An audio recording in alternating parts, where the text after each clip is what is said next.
अपनी पार्टी की मुखिया आदरणीय बहन कुमारी मायावती जी का भी।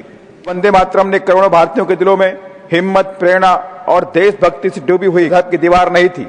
हिंदू, मुस्लिम, सिख, दलित, आदिवासी सभी ने और उन तमाम दलित आदिवासी क्रांतिकारियों को भी मैं नमन करता हूँ। उदादेवी पासी, झलकारी बाई, मतादीन भंगी, गोपाल बाबा बालंकर, एटा से चेतराम जाटो और मासूक अली ने अंग्रेज को वहां पर तलवार से उसका गला काट के हत्या कर दी। गले से चूम करके हंसते हंसते फांसी पे झूल गए। कोई मुसलमान था, न कोई सिख, न कोई हिंदू, सभी ने अपना लहू बहाया इस सरजमी पर। तो वंदे मातरम के नारों से दुश्मन कांप जाता है।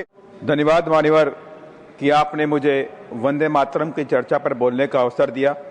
साथ ही मैं आभार व्यक्त करता हूं अपनी पार्टी की मुखिया आदरणीय बहन कुमारी मायावती जी का भी।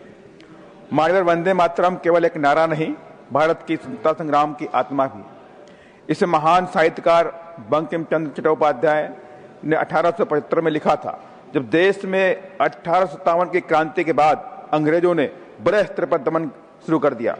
तब वंदे मातरम ने करोड़ों भारतीयों के दिलों में हिम्मत, प्रेरणा और देशभक्ति से डूबी हुई क्रांति के ज्वाला को जलाया। स्वतंत्रता संग्राम के सेनानियों ने वंदे मातरम के स्वर में अपना सब कुछ देश के लिए न्यौछावर कर दिया। उस वक्त आजादी के जंग में आपस में धर्म और मजहब की दीवार नहीं थी।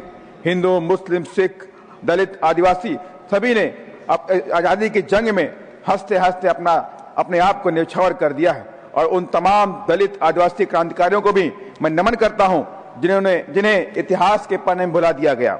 उसमें लखनऊ की वीरांगना उदादेवी पासी, झलकारी बाई, मतादीन भंगी, गोपाल बाबा बालंकर, एटा से चेतराम जाटो, बल्लूराम मेहतर, कैराना की महावीर देवी वाल्मीकि, सीतापुर से परागी लाल, रमापति जाटो, उदैया जाटो, तिलका मांझी, रानी गईदुद्दीन लियू, तमिलनाडु के इमानुएल सेकरन आदि को मैं नमन भी करता हूं और उनकी सच्ची श्रद्धांजलि भी देता हूं।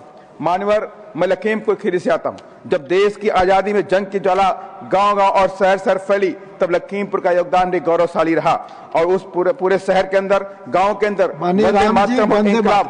वंदे मातरम और इंकलाब जिंदाबाद के नारों से गूंजने लगा, जिसमें प्रमुख क्रांतिकारियों में राज नारायण मिश्रा, रमपाद तेली, राजा लोने सिंह ने अंग्रेजों की हुकूमत को हिलाने का काम किया। और उसी वक्त मान्यवर लखीमपुर खीरी के अंदर वहां के collector Robert William Douglas Willoughby को 20 अगस्त 1920 के दिन, बकरीद के दिन, नसरुद्दीन मौजी, बसरुद्दीन और मासूक अली ने अंग्रेज को वहां पर तलवार से उसका गला काट के हत्या कर दी। मानवर तब नसरुद्दीन, मासूक अली और बसरुद्दीन को वंदे मातरम और इंकलाब जिंदाबाद के नारे लगाते हुए फांसी के इंतजाम में फांसी को गले से चूम करके हंसते हंसते फांसी पे झूल गए। मानवर, आज जो देश में धर्म की आड़ में नफरत फैलाकर राजनीति करना चाहते, तो मैं उनको कहना चाहता हूं, देश की आजादी की जंग में न कोई मुसलमान था, न कोई सिख, न कोई हिंदू, सभी ने अपना लहू बहाया इस सरजमी पर।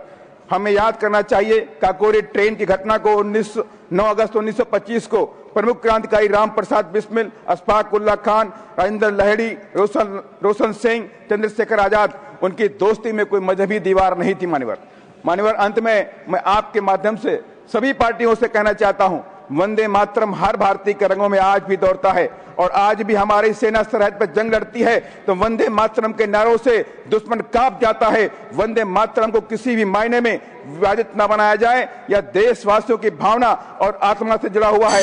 यही मेरा आपके माध्यम से कहना है। धन्यवाद। जय भीम, जय भारत।